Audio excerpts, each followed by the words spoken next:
Assalamualaikum warahmatullahi wabarakatuh.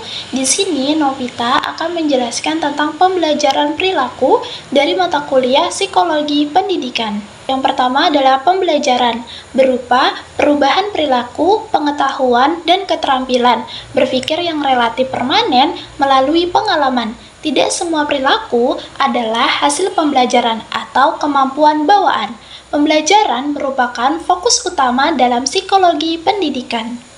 Pendekatan pembelajaran yang pertama yaitu perilaku meliputi pengalaman, penguatan, dan hukuman. Yang kedua, kognitif sosial meliputi interaksi perilaku, lingkungan, dan faktor kognitif.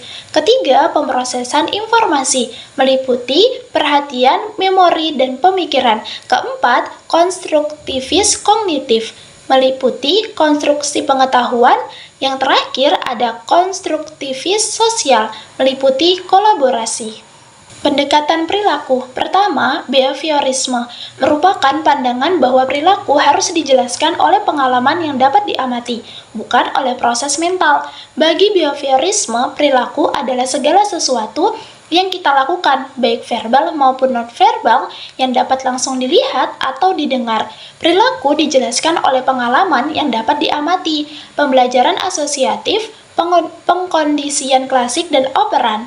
Proses mental seperti pikiran, perasaan, dan motif tidak diperlukan untuk menjelaskan perilaku. Pengkondisian klasik dan operan. Pertama, pengkondisian klasik adalah jenis pembelajaran di mana suatu organisme belajar untuk terhubung atau berasosiasi dengan stimulus. Dalam pengkondisian klasik, stimulus netral menjadi berasosiasi dengan stimulus yang bermakna dan memperoleh kapasitas untuk memunculkan respon yang serupa. Pengkondisian klasik merupakan gagasan Ivan Pavlov.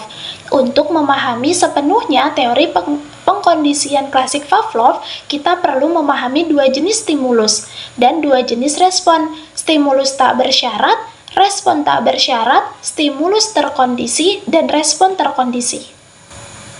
Yang kedua, ada pengkondisian operan, juga disebut pengkondisian instrumental, adalah bentuk pembelajaran di mana konsekuensi perilaku menghasilkan perubahan dalam probabilitas terjadinya perilaku tersebut. Pengkondisian operan merupakan inti dari pandangan perilaku B.F. Skinner. Konsekuensi, hadiah, dan hukuman bergantung pada perilaku organisme. Penguatan dan hukuman atau penguatan hadiah adalah konsekuensi yang meningkatkan kemungkinan terjadinya suatu perilaku. Sebaliknya, hukuman adalah konsekuensi yang menurunkan kemungkinan terjadinya suatu perilaku. Dua bentuk penguatan adalah penguatan positif dan penguatan negatif. Pendekatan kognitif sosial pertama yaitu teori kognitif sosial Bandura. Bandura mengembangkan model determinisme resiprokal yang terdiri dari tiga faktor utama: perilaku, orang atau kognitif, dan lingkungan. Faktor-faktor ini dapat berinteraksi untuk mempengaruhi pembelajaran.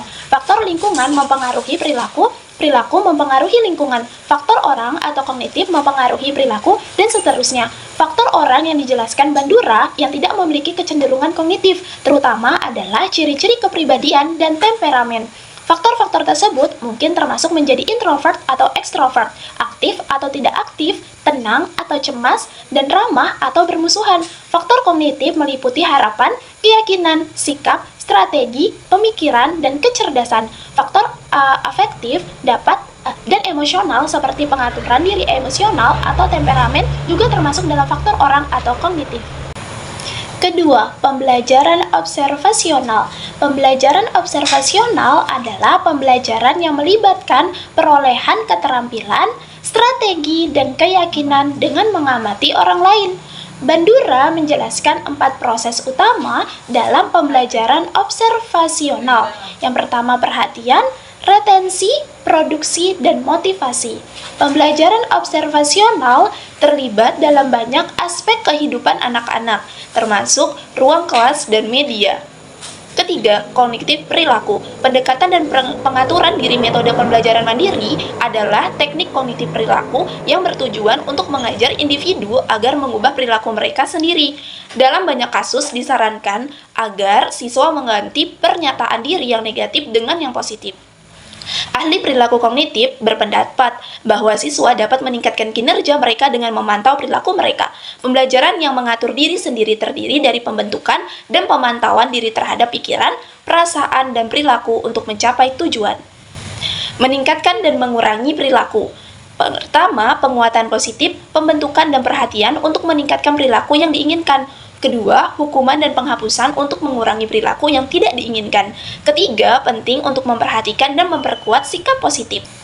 Jadi, kesimpulannya adalah pendekatan perilaku dan kognitif sosial memberikan wawasan yang berharga tentang cara siswa belajar. Memahami hal ini membantu guru menjadi lebih efektif dalam membantu siswa belajar. Memperhatikan dan memperkuat sikap positif dapat keterampilan baru. Memperhatikan detail pribadi siswa, guru berperan dalam menciptakan lingkungan belajar yang positif. Sekian dari saya, mohon maaf apabila ada salah kata. Wassalamualaikum warahmatullahi wabarakatuh. Bye!